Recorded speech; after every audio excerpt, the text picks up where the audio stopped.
जय हिंद मेरे भाइयों और बहनों। आशा करता हूँ आप सभी बहुत बढ़िया होंगे और मन लगा के आपके एमपीपीएससी की तैयारी में लगे होंगे।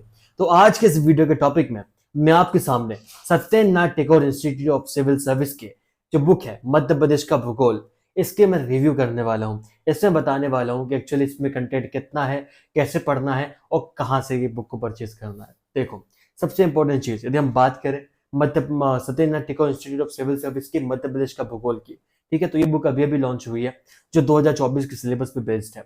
ये बुक आपको दो जगह काम में आएगी।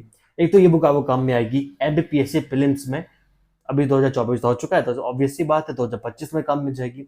ये मध्य प्रदेश का भूगोल है, ये आपके एमपीपीएससी प्रीलिम्स 2025 में काम में जाएगी। और साथ ही साथ एमपीपीएससी मेंस के लिए तो ये प्री डिजाइन है, और तो एमपीपीएससी मेंस 2024 में भी काम में आने वाली है और एमपीपीएससी मेंस 2025 में भी काम में आने वाली है। यदि इस बुक के हम ओवरव्यू की बात करें तो इस बुक में आपको लगभग 130 पेजेस देखने को मिलते हैं। एक्चुअली 134 पेजेस है और 134 पेजेस के साथ साथ इसमें आपको टोटल 13 चैप्टर्स देखने को मिलते हैं। अब यदि मैं देखो, इसमें तो मैं ये बताने वाला हूँ एक्चुअली में कि ये जो चैप्टर्स हैं, चैप्टर्स कैसे दिए गए हैं, सिस्टम का जो प्रेजेंटेशन है, प्रेजेंटेशन कैसा है, इसके साथ मैं ये बताने वाला हूँ कि इसको पढ़ना कैसे है और पढ़ने के साथ इनकी प्रैक्टिस कैसे करना है, ये भी सेशन में बताने वाला हूँ। साथ ही साथ मैंने अपने टेलीग्राम चैनल की लिंक नीचे डिस्क्रिप्शन में दे दी है। यदि आप हमसे जुड़कर पढ़ना चाहते हैं, हमारे टारगेट्स को फॉलो करना चाहते हैं, तो टेलीग्राम चैनल जरूर ज्वाइन करिएगा। तो देखिए, वन मोर थिंग, यदि हम बात करें इसमें सबसे पहले आपको इंडेक्स दिखाता हूँ। इस तरीके से आपको टोटल इंडेक्स देखने को मिलेंगे। इंडेक्स में आपको चैप्टर तो देखने को मिलेंगे, बट चैप्टर के अंदर आपको क्या क्या पढ़ना है ये आपको ओवरव्यू देखने को मिल जाएगा। तो ये आपके लिए कैसे हेल्पफुल है मैं आपको ये बता देता हूँ। देखो, ये इंडेक्स में टोटल लगभग ये आपको चार पेजेस का इंडेक्स देखने को मिलता है।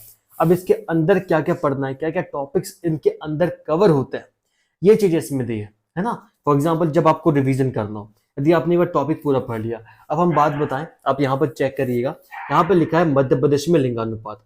अब इसमें क्या क्या पढ़ना है, परिभाषा, क्षेत्रीय प्रतिरूप, आंकड़े, शिशु लिंगानुपात, लिंगानुपात क्रम होने के कारण, ये आपको पढ़ना है ना। मतलब अब आपको क्या करोगे, जब आप रिवीजन करोगे तो एक्चुअली में आपको ये पता होगा इस इंडेक्स को देख के कि आपको चीजों को कहाँ पर रिवाइज करना है और कहाँ पे आपने उस टॉपिक को नहीं पढ़ा, ताकि आप उस टॉपिक को जल्द से जल्द कवर कर लें। जब आप रिवीजन करेंगे तो मेरे हिसाब से ये इंडेक्स ही आपके लिए बहुत ज्यादा हेल्पफुल हो जाएगा, क्योंकि आपने तो पूरी बुक पढ़ी होगी, कंटेंट पढ़ा होगा। अब आप जब आप पढ़ेंगे ना तो ऑटोमेटिक आप रिकॉल करेंगे। जैसे मध्य उत्तर प्रदेश में 5 पठार है, मालवा का पठार, मध्य भारत का पठार, बुंदेलखंड का पठार, रीवा पन्ना का पठार, नर्मदा सोन घाटी। अब आप ऑटोमेटिक इनकी अवस्थिति सोचेंगे, मैप में सोचेंगे कि जलवायु कैसे, ये सोचेंगे कैसे मिट्टी पाई जाती है, कौन कौन से उद्योग पाए जाते हैं, और बाकी क्या क्या चीज, वर्षा कितनी होती है, तापमान कैसा है, ये सभी जब चीजें आप अपने मन में सोचेंगे और यहीं पे आप क्या करेंगे, मालवा का पठार, मध्य भारत का पठार, बुंदेलखंड का पठार, रीवा पन्ना का पठार, नर्मदा सोन घाटी, आपको यहीं पे रिविजन हो जाएगा। फिर यहीं पे यदि हम बात करें मध्य प्रदेश की प्रमुख नदियों एवं उनकी सहायक नदियों का, जैसे मध्य प्रदेश के आबहावा तंत्र, इनको एकदम डिटेल में दे दिया गया है। तो आप यहीं से ना, जैसे नदियां हैं, नदियों में नाम दे दिया मध्य प्रदेश, मतलब चंबल, केन, टोन, सोन, नर्मदा, वेंगंगा, ताप्ती, माही और प्रमुख जलप्रपात, अभय प्रतिरूप। तो क्या है, एक आप ये पहले ये सोच सकते हो कि टॉपिक कहाँ से कवर करना है। अब देखो, यदि मैं इसकी बात करूं, सबसे पहले यदि हम इसकी फॉर्मेटिंग की बात करें तो अब देखिए, यहाँ पे आपको जहाँ पे एसेंशियल है वहां पर आपको फ्लो चार्ट देखने को मिलते हैं, और फ्लो चार्ट के साथ साथ यहाँ पे आपको मैपिंग भी देखने को मिल जाती है।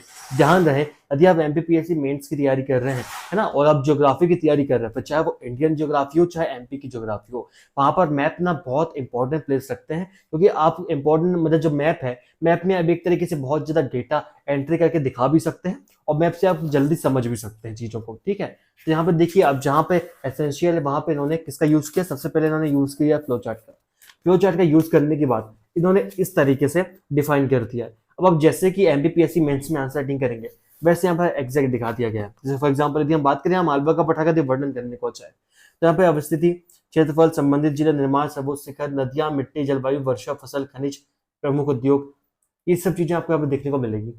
अब आप इन्हीं को क्या कर सकते हैं, इन्हीं को मेंशन कर सकते हैं। कहाँ मेंशन करेंगे, इसको आप मेंशन करेंगे आपके उसमें नोट्स में, ठीक है। अब ये सब तो ठीक है, इसमें लास्ट में क्या मिल जाएगा, आप यहाँ पर चेक कर सकते हैं कि पूरा डिटेल्स में दे दिया गया है। अब स्थिति से लेकर सब कुछ, ये आपके लिए बहुत इंपॉर्टेंट हो जाएगा। इस तरीके से उन्होंने बहुत ईजी कर दिया आप लोगों के लिए, ठीक। यहाँ पे आप अगेन देख सकते हैं, यहाँ पे मैप का यूज है, फ्लो चार्ट का यूज है और टेबल्स का भी यूज है। अब देखिए, एक्चुअली 13 चैप्टर्स है, मैंने तो सिर्फ ओवरव्यू बताया एक्चुअली में, है ना।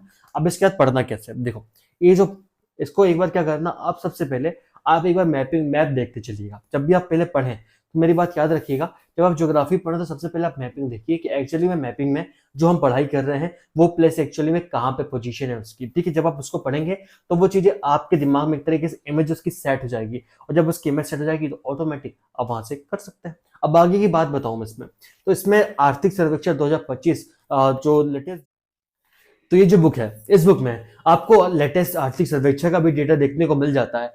तो जो करंट अफेयर का जो मेन सोर्स होता है आर्थिक सर्वेक्षण, वो आपको यहाँ पे कवर हो जाता है। इसमें क्या कर सकते हैं, आप करंट अफेयर से अपडेटेड हो सकते हैं, और एमपी ज्योग्राफी से रिलेटेड जो करंट अफेयर में जो भी चीज की गई है, जो भी आपको इंट्रोड्यूस किया गया है, जो भी पॉलिसीज है, जो भी प्लान्स है, जो भी योजना है, जो भी स्कीम्स है जो आई हैं, वो आपको इसमें आर्थिक सर्वेक्षण के थ्रू मेंशन कर दिया गया है, और करंट अफेयर भी इसमें मेंशन कर दिया गया है। तो ये आपके लिए एक तरीके से बोनस पॉइंट हो जाता है।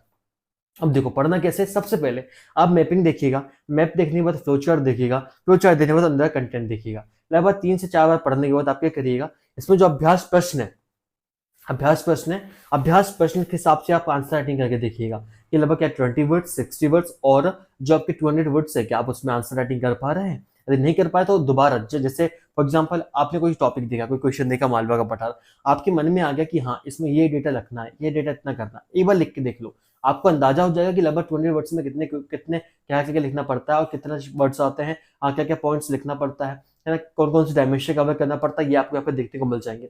उसके बाद आपको क्या करना, मेन इंपॉर्टेंट चीज है ना, अभ्यास प्रश्न जितने हैं इसमें, उसमें आपको ना, यदि आप देखो नोट्स नहीं बना रहे, जल्दी है, तो एक तो मैं ये बोलूंगा कि यदि आप अभ्यास प्रश्न से अभ्यास कर सके तो बहुत अच्छी बात है। नहीं कर पा रहे हैं, अभ्यास प्रश्न पढ़िए, अपने माइंड में फ्रेमिंग करिए कि एक्चुअली में फ्रेमिंग कैसी होगी, और कम से कम हर एक क्वेश्चन, मतलब जैसे 5 तो आप शॉर्ट आंसर लगाइए, मतलब very short answer type question जो 20 वर्ड्स के हैं, फिर शॉर्ट आंसर टाइप क्वेश्चन लगाइए जो कि आपके 60 वर्ड्स के हैं, और फिर 200 वर्ड्स के लॉन्ग आंसर टाइप क्वेश्चन लगाइए, है ना। मतलब कम से कम 5 शॉर्ट आंसर्स, फिर आपके 5 वेरी शॉर्ट आंसर्स, आपके 2 शॉर्ट आंसर्स, और आपका कम से कम एक लॉन्ग आंसर टाइप क्वेश्चन, आपको इसमें जितने 13 चैप्टर्स उनसे लगाना ही लगाना है। यदि आप इस तरीके से पढ़ेंगे तो आपकी प्रैक्टिस भी होती चलेगी, और साथ ही साथ आपकी तैयारी में भी 4 चांद लग जाएंगे।